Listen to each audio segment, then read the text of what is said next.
আসসালামু আলাইকুম। আজকে আপনাদের সাথে একটা রেসিপি নিয়ে আসলাম ট্যাংরা মাছের। 250 গ্রাম ট্যাংরা মাছ, 500 গ্রাম বেগুন,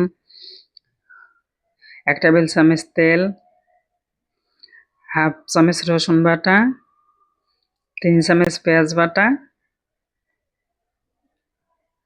1 চামচ কাঁচামরিচ বাটা, হাফ চামচ হলুদ গুঁড়া, হাফ চামচ মরিচ গুঁড়া, হাফ চামচ লবণ।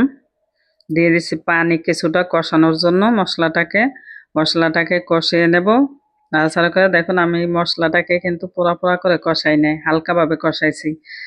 এখন মাছগুলি দিয়ে দিলাম, মাছগুলি নাড়াচাড়া করে মশলার সাথে মিশিয়ে নেব। মশলা মাছ মিশিয়ে নেব কাঁচা থাকতেই, একটু পরে সেদ্ধ হইলে নাড়া যাবে না। হ্যাঁ, পানি দিয়ে দিলাম, কিছুটা পানি দিয়ে দিলাম কষানোর জন্য।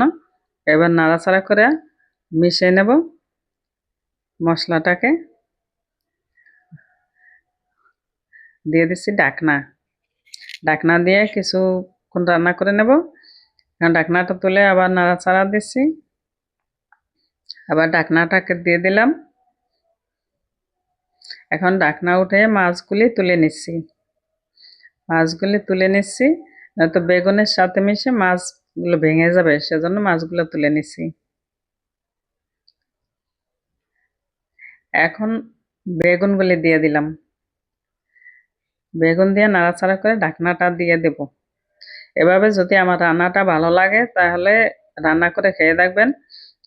সিম্পলভাবে রান্না, হালকা তেল মশলা দিয়ে, অল্প অল্প তেল মশলা দিছি। আমি কিন্তু কাঁচা জালটা দিছি, শুকনো মরিচের গুঁড়াটা একটু কম দিছি।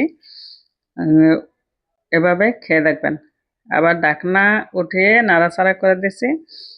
বেগুনটা অনেকটাই নরম হয়ে গেছে, এখন ঝোলের জন্য পানি দিয়ে দেব।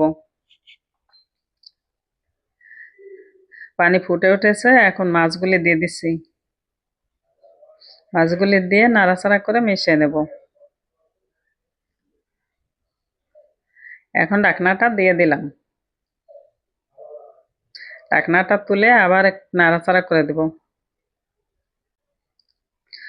এখন দিয়ে দিচ্ছি ধনেপাতা কুচি। এভাবে যদি ভালো লাগে রান্নাটা তাহলে রান্না করে খেয়ে দেখবেন। অল্প ঝাল মশলা দিয়ে রান্না করলে খেলে শরীর স্বাস্থ্য ভালো থাকে। শরীর স্বাস্থ্য ভালো থাকাই তো দরকার আমাদের। সুস্বাস্থ্য কামনা করে সবাই ভালো থাকবেন, সুস্থ থাকবেন, এভাবে রান্না করে খাবেন।